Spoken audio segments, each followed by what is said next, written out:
사단은 아주 중요한 목적과 목표를 가지고 지금도 활동한다는 것을 우리가 잘 알고 있어야 됩니다. 우리 그리스도인들은 또 교회는 이 사단의 활동에 대해서 무지하거나 또 분별이 없거나 또 거기에 대해서 미혹이 되면 절대 안 됩니다. 마귀는 누구라도 시험에 걸려서 넘어뜨리려고 하는 게 이 마귀의 속성이에요. 어느 누구도 예외가 없어요. 그래서 그리스도인들은 자기 자신만큼은 이 사단의 시험에서 면제되겠지, 제외되겠지 이런 생각은 꿈에라도 하면 안 되고 마귀가 매일 날마다 늘 곁에서 나를 시험할 것이다 라고 예상을 해야 돼요. 그래서 예수님께서는 거기에 대해서 어떻게 대응하라고 했습니까? 기도하라고 했죠. 마귀의 그 시험을 이길 수 있는 길은 기도밖에 없어요. 그래서 우리 예수님도 겟세마네 그 동산에서 예수님도 기도하셨고 제자들에게 기도하라고 했지만 제자들은 너무 참 피곤하고 이 기도에 깨어있지 못해서 결국 나중에 어떻게 됐습니까? 제자들이 예수님이 그 재판장 앞에 십자가 그 참 어려운 가운데 제자들이 전부 다 시험에 들었어요. 전부 다 시험에 들어서 누구 한 사람도 예수님과 함께한 사람이 없어요. 베드로조차도 그렇게 큰 소리 쳤지만 어때요? 베드로가 예수님을 3번이나 부인할 정도로 베드로가 아주 단단히 시험에 들었지 않습니까? 그러니까 우리 성도들은 항상 신앙생활할 때 늘 나에게 시험이 있을 것이다. 또 항상 그 시험에 자칫하면 나도 넘어질 수 있고 나도 무너질 수 있다 하는 것을 염두에 둬야 돼요. 그러나 우리 주께서는 우리 믿는 성도들을 또 붙잡아 주시는 분이에요. 그러니까 우리가 마귀의 시험을 두려워하거나 또 무서워할 필요는 없지만 그러나 또 한편으로 항상 마귀의 시험을 늘 경계해야 돼요. 그래서 이 마귀는 성도들을 언제나 시험하려고 다양한 방식과 다양한 환경과 다양한 어떤 상황 속에서 우리를 넘어뜨리려고 해요. 그래서 그 결과로 내 믿음이 떨어지게 만들고 신앙이 약해지고 또 하나님에 대한 충성과 헌신을 좀 포기하게 만들고 또 끝까지 주를 위해서 살리는 것을 포기하고 또 그것보다는 세상을 사랑하고 세상으로 달려가고 믿음에서 자꾸 떠나지고 영적인 것은 자꾸 떠나지고 육적인 대로 달려가게 하고 마귀는 이겁니다. 그래서 마귀는 별거 없어요. 우리를 하나님에게서 멀리 떨어뜨렸고 또 우리의 신앙을 변질시키거나 왜곡시키는 것, 그러니까 미혹이죠. 또 우리의 신앙의 열심을 깎아내리는 것. 저는 이게 제일 목회자로서 가장 늘 염려되는 건 성도들의 신앙의 열심이 이렇게 무너지는 것. 열심히 교회 다니고 열심히 기도하고 열심히 예배 드렸는데 어느 순간 이제 그게 이제 서서히 무너지는 거예요. 그게 제일 힘들어요. 목회자 입장에서 제일 힘든 게 그거예요. 그때는 참 큰일이다. 저 시험을 어떻게 이겨야 될까. 그런 생각밖에 안 돼요. 그러니까 근데 그게 마귀가 하는 일. 그러니까 마귀는 절대 호락호락하지 않고 어떻게 하면 성도들을 기도에서 멀어지게 하고 말씀에서 멀어지게 하고 예배에서 멀어지게 하고 또 교회에서 멀어지게 하고 마귀가 하는 일이 별거 있습니까? 요거예요. 요걸 하려고 여러 형태의 시험을 다양하게 줘요. 그래서 가정에서나 직장에서나 또 우리 마귀가 또 우리의 몸에 육체에 어떤 질병을 줄 수도 있고 또 여러 환경 어려움을 줄 수도 있고 또 시대적인 어려움을 줄 수도 있죠. 그래서 시대적으로 로마 그 초기 기독교인들이 그 로마 제국에 의해서 얼마나 많은 정말 혹독한 핍박을 당했죠. 그래서 사자밥이 되고 정말 십자가에 매달리고 말도 못하게 진짜 시험이 그때 큰 시험이었다. 그래요. 국가적으로 사회적으로도 마귀는 우리 믿는 성도들을 교회를 짓밟으려고 무너뜨리려고 또 큰 광풍을 몰고 올 수가 있어요. 우리는 이런 모든 것들이 그냥 일어나는 일이지, 그냥 인간적으로 일어나는 일이지, 그냥 세상에 다 그냥 일어나는 일이겠지. 그렇게 보지 말고 그 배후에는 누가 있습니까? 마귀가 있다는 거예요. 그래서 마귀는 지금 온 세상을, 저는 개인적으로 볼 때 정말 진짜 이 적그리스도나 정말 예수님의 그 심판이라든가 이 세상이 곧 멀지 않아 온 땅이 정말 큰 환란에 들어갈 그럴 시기가 아닌가, 이제 그런 생각이 좀 솔직히 좀 듭니다. 물론 그때가 여러 상황이 있으니까 더 정확하게는 말하기는 어렵지만, 하여튼 우리 성도들은 이 사단에게 항상 우리가 대응할 준비를 늘 해야 된다는 걸 알고 있어야 돼요. 자, 베드로가 오늘 예수님께서 베드로에게 뭐라고 했습니까? 예수께서 돌아서서 베드로에게 말씀하셨다. 사단아, 내 뒤로 물러가라 그랬어요. 도대체 베드로가 뭘 어쨌길래 예수님께서 베드로에게 사단아, 내 뒤로 물러가라 했을까요? 그 뭡니까? 21절에 보니까 예수님께서 이제 제자들에게 무슨 말씀 하셨냐면, 이제 앞으로 예수님이 많은 고난을 받는 거예요. 많은 고난을 받고 심지어 죽임을 당해야 되고 또 제3일에 부활이 있을 것이라고 하는 것을 이제 예수님의 그 오신 가장 중요한 목적을 제자들에게 알려준 거예요. 근데 느닷없이 베드로가 뭐라고 했습니까? 22절을 보니까 베드로가 예수님을 붙잡고 항의하여 말하기를, 주님, 그럴 수 없습니다. 절대로 이런 일이 주께 일어나지 않을 것입니다. 사실 베드로는 어떻게 보면 예수님을 위해서 한 말이긴 하지만, 그러나 베드로의 이 말은 정말 진짜 말 그대로 이 사단이 역사한 말이에요. 사단이 역사한 말이에요. 왜 그러냐? 예수님께서 이 땅에 오신 이유가 뭐겠습니까? 예수님이 이 땅에 오신 이유가 제자들하고 같이 놀러 다니는 겁니까? 이 땅에 잠시 와서 그냥 세상이 어떤가 하고 둘러보려고 오셨습니까? 아니면 그냥 세상에서 이적이나 기적이나 베풀어서 사람들을 놀래게 하려고 오신 건가요? 아니죠. 고난을 받기 위해서 왔잖아요. 그래서 이사야도 그렇고 예레미야도 그렇고, 아니 구약성경에 얼마나 많이 오실 예수님 메시아가 고난받는다는 걸 그렇게 선지자들이 많이 예언했잖아요. 그러니까 예수님이 그걸 위해서 오신 거예요. 고난을 받고 죽임을 당해. 왜 죽임을 당해야 될까요? 우리의 죄 때문에, 인간의 죄로 인해서 죄로 멸망하지 않게 하시려고 예수님이 대신 십자가에 죽으시려고 오셨단 말이에요. 그리고 또 제3일에 살리신. 그러니까 예수님께서 이 땅에 오신 가장 중요한, 예수님의 성육신의 가장 중요한 일을 이제 제자들에게 얘기했더니만, 아니 베드로가 예수님이 그 중요한 사명을 그렇게 하면 안 됩니다라고 이렇게 한 거예요. 그러니 얼마나 이 베드로의 말이 인간적으로는 좋은 말이겠지만 예수님 볼 때는 아주 단호하게 사단아, 내로 물러가라. 너는 나의 걸림돌이다. 이 걸림돌 뭐예요? 예수님께서 하나님 아버지의 뜻을, 가장 중요한 그 뜻을 예수님이 순종하려고 하는데, 베드로가 그렇게 하면 안 됩니다 라고 했으니 당연히 걸림돌이죠. 그러면서 이는 내가 하나님의 일을 생각하지 않고 뭐예요? 사람의 일을 생각하기 때문이다. 자, 여기서 그 하나님의 일은 뭡니까? 예수님께서 고난당하시고 죽임당하시고 부활하시는 거예요. 그러면 사람의 일은 뭡니까?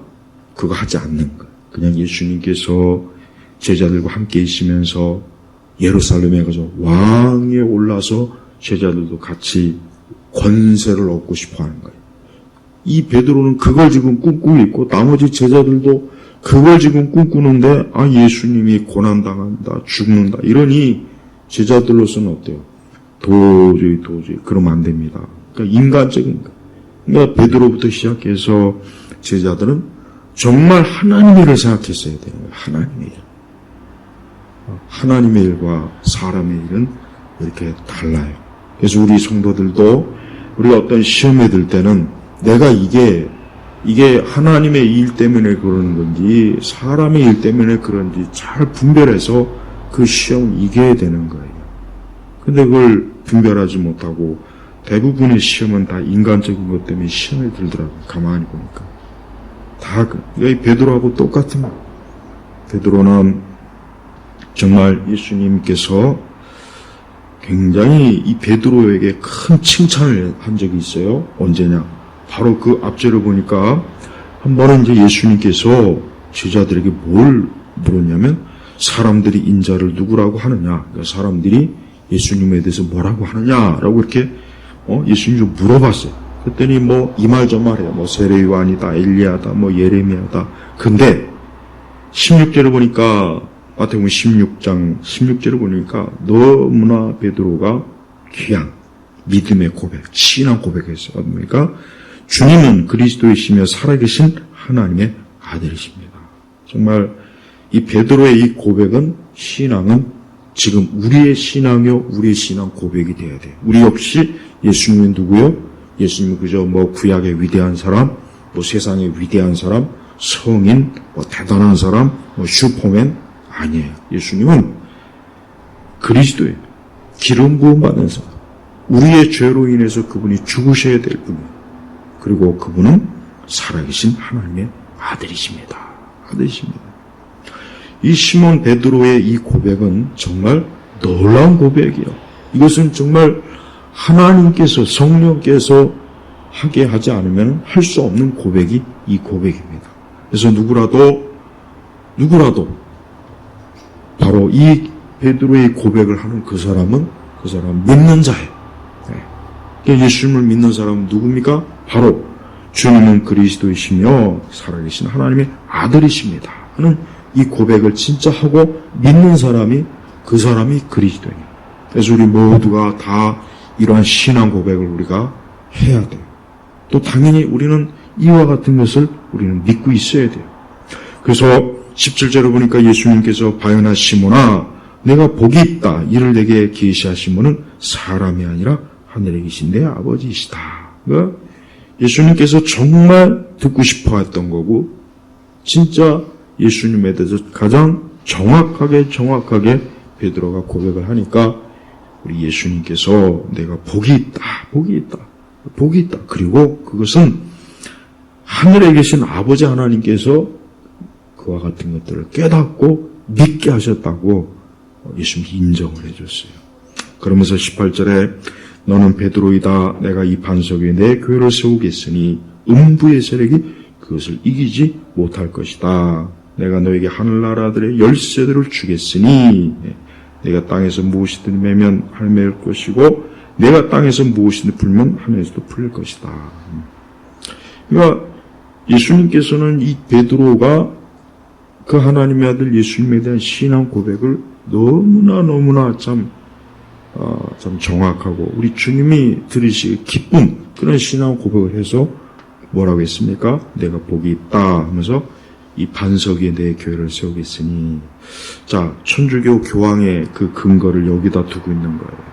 왜 천주교가 베드로를 일대 교황이라고 하느냐? 바로 18절에 이 반석 위에 내 교회를 세우겠으니 그러니까 가톨릭은 이 베드로를 초대 교황이라고 해요. 초대 교황. 그러면서 자기들이야말로 로마 천주교야말로 하나님 나라의 열쇠를 가지고 있다. 이렇게 이제 계속해서 거짓말로 예수님께서 하신 말씀의 의미를 잘못 왜곡해서 지금까지 거의 2000년 가까이 2000년은 좀 못되겠구나. 계속해서 지금도 속이고 있는 거예요. 그래서 로마 교황청을 위에서 이렇게 보면은 그 열쇠 모양. 그런데 이 베드로 이 반석 위에 내 교회를 세우겠으니라고 하는 이것은 가톨릭이 아니라 이것은 뭡니까? 이 반석은 누굴 의미합니까? 예수님을 얘기하는 거예요. 예수님. 그러니까 로마 천주교는 교황은 자신이 마치 하나님께서 초대 교황 베드로에게 천국의 열쇠를 줬고 교회를 그 로마 천주교를 세웠다 이렇게 거짓말 하는데 말 그대로 거짓말이고 예수님이 하신 말씀의 의미는 뭐냐? 그 의미는 바로 예수 그리스도가 교회의 반석이라는 거예요. 로마 천주교도 아니고 교황도 아니에요. 그리고 예수님은 베드로를 로마 교황으로 임명한 것도 아니라고 더더구나 아직 예수님의 이때는 로마는 고사하고 아직 예루살렘 바깥에조차도 이스라엘 유대 전역 바깥에조차도 아직 이 복음이 전해지지 않은 시기인데 무슨 베드로 로마 초대 교황이라고 합니까? 말이 안 되잖아요. 그러니까 말이 안 되는. 그러니까 우리 천주교인들은 교황을 뭐 그리스도의 대리자니, 천주교가 교회 베드로가 교회 반석이니, 초대 교황이니, 또 천국의 열쇠는 이 교황과 천주교 가지고 있다는 이런 잘못된 성경 해석을 믿고 그 천주교에서 잊지 말고 그런 거짓말과 성경을 미혹하고 왜곡하는 그런 데 있지 말고 참된 진짜 교회로 와야 됩니다. 진짜 교회로 와야 돼요. 많은 사람들이 이 말씀을 근거로 천주교가 말하는 그런 거짓 교리, 거짓 미혹에 속아가지고 야 정말 교황이야말로 그리스도의 대리자구나. 아니죠. 교황이야말로 누굽니까? 적그리스도. 자 보십시오. 이렇게 베드로가 정말 예수님께서 참 기뻐하시는 이런 고백을 했는데 얼마 안 있다가 또 베드로에게 뭐라고 했습니까? 사단아 내 뒤로 물러가라 그랬잖아요. 자 보세요. 그러니까 우리 믿는 성도들은 우리의 신앙이라고 하는 게 항상 사실 좋을 수는 없어요. 항상 좋을 수는 없습니다. 어느 누구도 평생토록 그 신앙이 시험도 안 들고 좋은 신앙은 한 사람도 없어요. 베드로조차도 아니 그렇게 예수님을 그리스도이시며 하나님의 아들이라고 그렇게 고백을 잘했는데 또 조금 지나서 예수님의 그 십자가의 사역을 부정하는 그런 말을 해가지고 예수님께 무슨 말을 들었습니까? 사단아 내 뒤로 물러가라. 사단아 내 뒤로 물러가라. 얼마나 우리 예수님께서 베드로의 예수님의 이 고난과 십자가의 죽으심과 부활을 부정하는 베드로의 이 말이 뭡니까? 이건 사단, 마귀에게서 나온 거예요. 그러니까 이 베드로는 큰 시험에 든 거라고요. 사단의 시험에 든 거라고요. 우리 성도들은 내 믿음이 좋을 때도 있고 내 믿음이 크게 자랄 때도 있고 내 믿음이 견고하게 쓸 때도 있어요. 그러나 또 어느 때는 그만 마귀의 잘못된 말에 속을 수도 있고 잘못된 생각과 잘못된 판단으로 마귀에게 속을 수 있다는 걸 항상 염두에 두고 늘 자기 자신을 잘 살펴서 사단의 시험에 넘어가지 않도록 해야 되는 거예요. 예수님께서 그 제자들에게 장로들과 대제사장들과 서기관들에게서 많은 고난을 받고 죽임을 당해야 할 것과 제3일에 살리심 받을 것을 밝히기 시작하였다 그랬단 말이에요. 그러니까 예수님께서는 이제는 곧 있으면 이 제사장들이나 바리새인들이나 서기관들이나 이런 사람들로부터 핍박과 고난을 이제 받기 직전에 제자들에게 예수님이 그러한 일을 당할 것이라는 것을 미리 얘기해 준 거예요.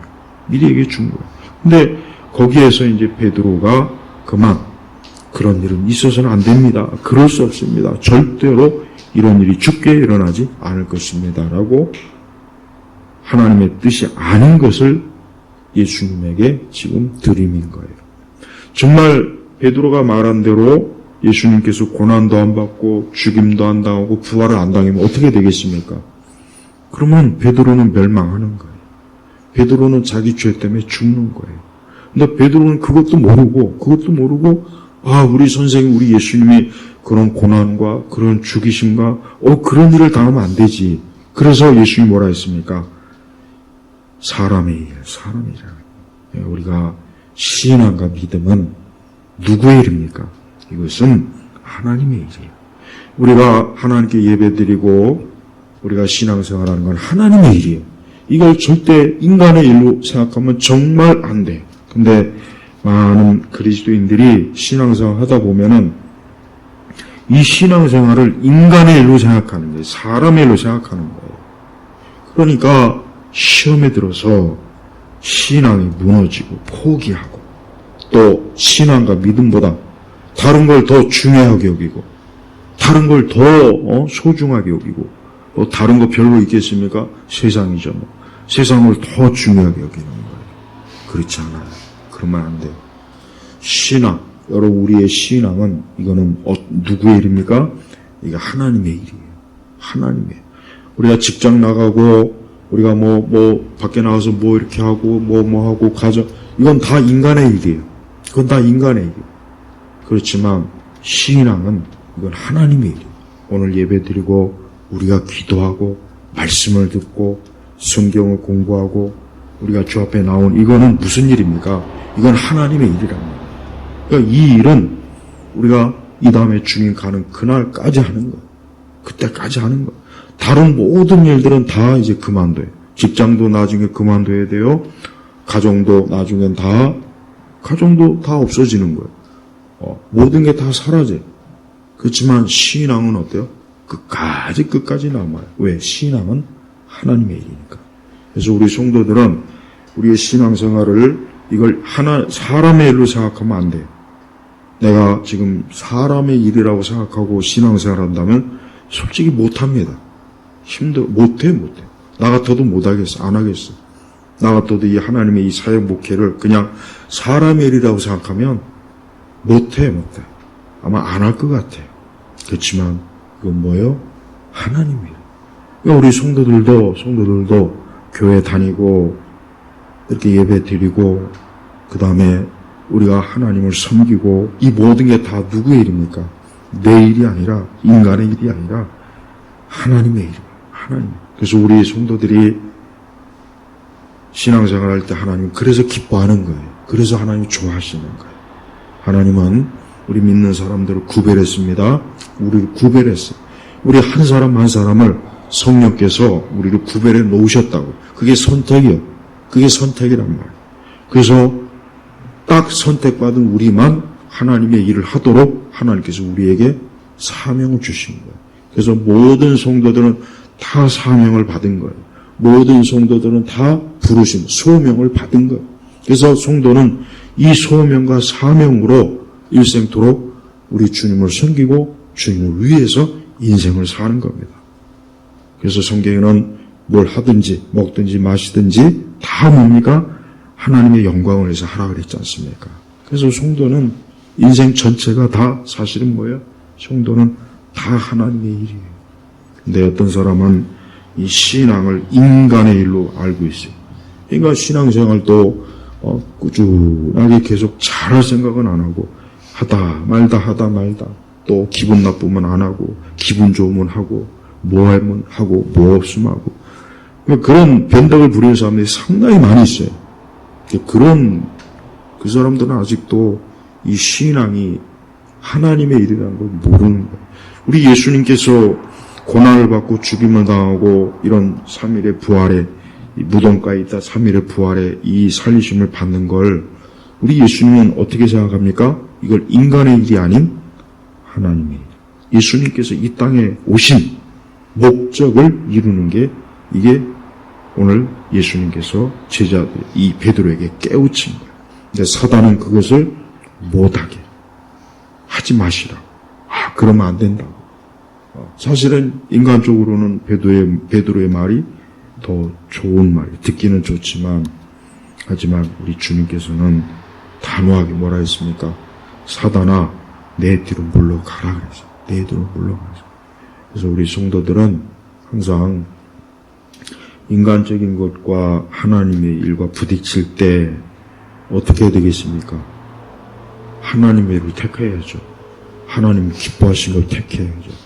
항상 그렇게 해야 돼요. 오늘 베드로는 지금 그걸 못한 거예요. 베드로가 정말 신앙이 더 온전한 신앙이었다면 주님이 하시고자 하는 그 일에 대해서 베드로가 참 하나님 아버지께 영광을 돌리고 베드로와 그 제자들도 다 그리스도와 함께 십자가를 지겠습니다. 이렇게 했어야 되는 건데 그러지 않고 그렇게 하면 안 된다고. 절대로 이런 일이 죽게 일어나지 않을 것입니다. 그러니까 잘못된 좀 그릇된 하나님이 기뻐하지 않는 그러한 말을 우리 예수님에게 해서 예수님께서 단호하게 사단아 내 뒤로 물러가라고 책망을 한 거예요. 책망. 그래서 우리 성도들은 항상 인간적인 것을 시험, 신앙생활 할 때 보면은 왜 시험에 넘어지느냐? 인간적인 거 앞에서 넘어지는 거다. 인간적인 거, 인간적인 것을 이기지 못해요. 믿음과 신앙으로 이겨야 되는데, 그냥 인간적인 거 앞에서 무너지니까 결국 베드로와 똑같은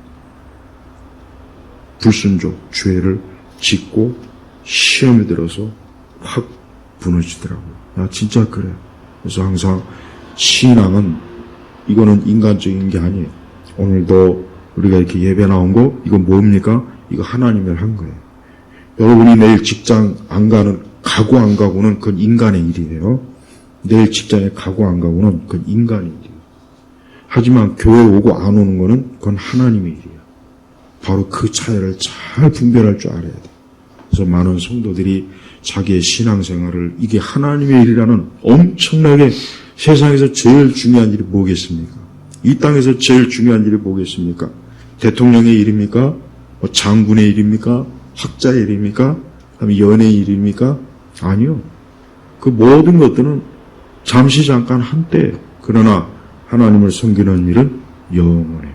그래서 이 다음에 우리가 천국의 계시록에 보니까 영원토록 하나님의 백성들이 영원히 주를 찬송하는 그 하늘의 천사들과 찬송하는 게 그 천국에서 장면에서 펼쳐지잖아요. 천국에 가서 우리가 거기 가서 직장 다닐 겁니까? 거기 가서도 우리가 아르바이트 할 거예요?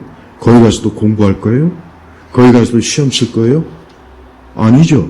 우리가 천국에 갑니까? 그곳에서 영원히 주님을 찬송하고 영원히 예배하고 영원히 주님과 함께하는 복락을 누리려고 우리가 천국에 거하는 거예요. 근데 그 일을 지금 여기서 우리가 미리 여기서 우리가 하고 있는 것뿐이에요. 그래서 성도는 매사의 신앙을 인간의 일로 생각하지 말고 이건 하나님의 일이다. 하나님의 일이다. 반드시 그 명심해야 돼요. 그래서 앞으로 인간적인 일에 신앙을 포기하면 안 돼요. 인간적인 일에 신앙을 포기하면 우리 주님께서 매우 우리 예수님께서 매우 오늘 이 베드로에게 한 것처럼 사단아 내 뒤로 물러가라 했단 말이에요. 얼마 전까지는 예수님도 그냥 베드로를 내가 복이 있다 그렇게 했는데 또 금세 예수님도 사단아 왜? 이건 중요한 문제이기 때문에 그러는 거예요. 중요한 문제니까. 그러니까 예수님 자체가 어때요?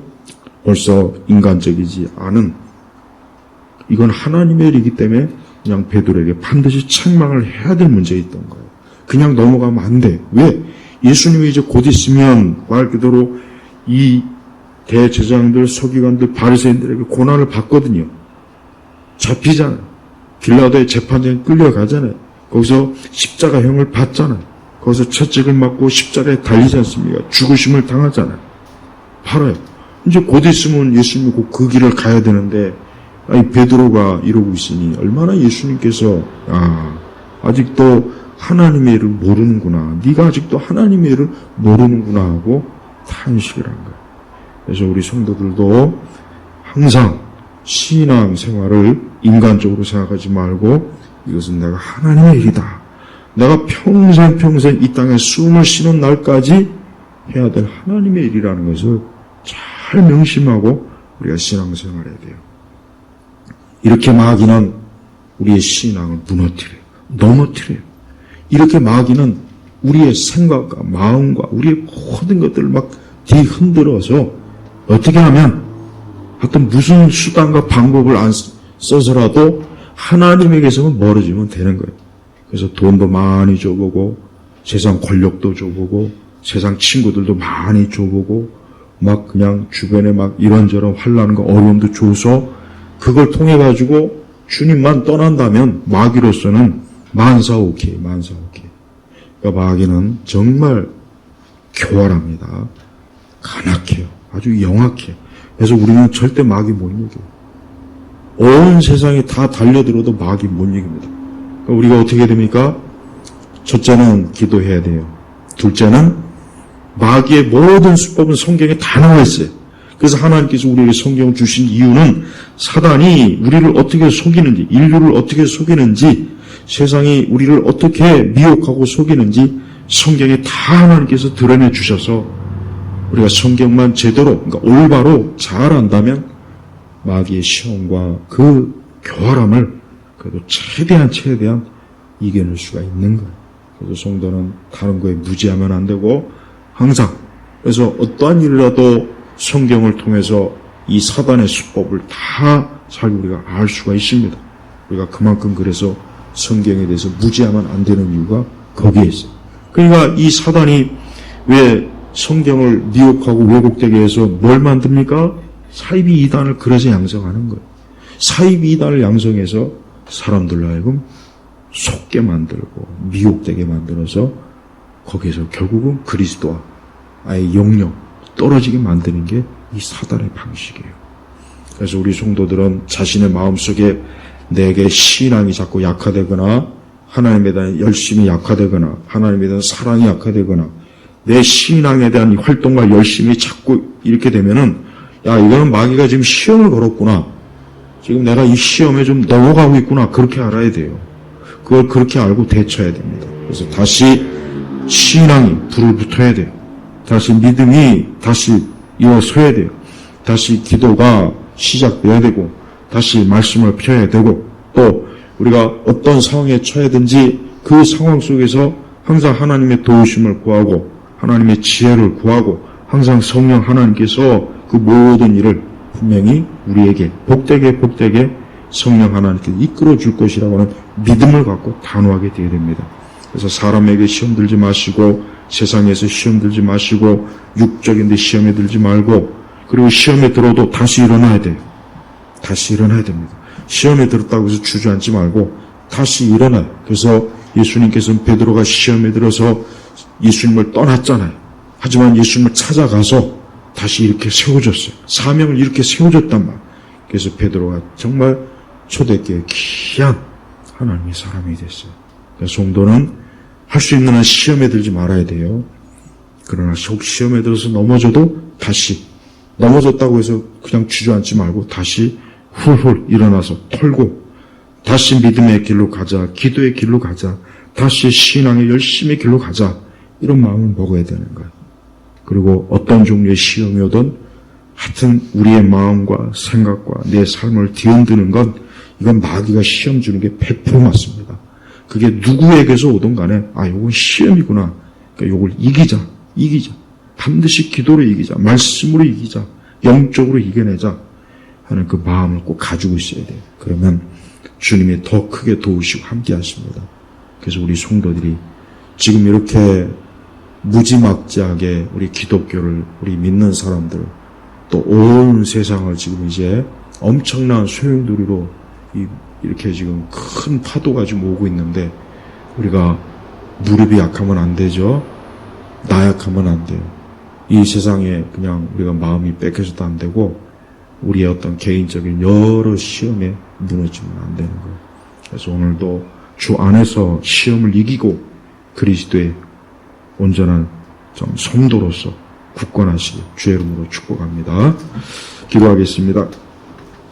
하나님 아버지 감사합니다. 오늘 이 수요 예배 또 이후에 기도할 때 주여 우리에게 믿음의 힘을 주시고 성령이 충만하게 하시고 또 우리에게 혹 닥쳐있는 혹 우리 교우들 우리 각자가 혹 어떤 시험에 들었다면 이 시간 기도함으로 이 말씀을 통해서 그 시험을 이기게 하셔서 오히려 그리스도의 칭찬을 받도록 하나님 역사해 주옵소서. 감사하며 우리 주 예수 그리스도의 이름으로 기도 올렸습니다. 아멘.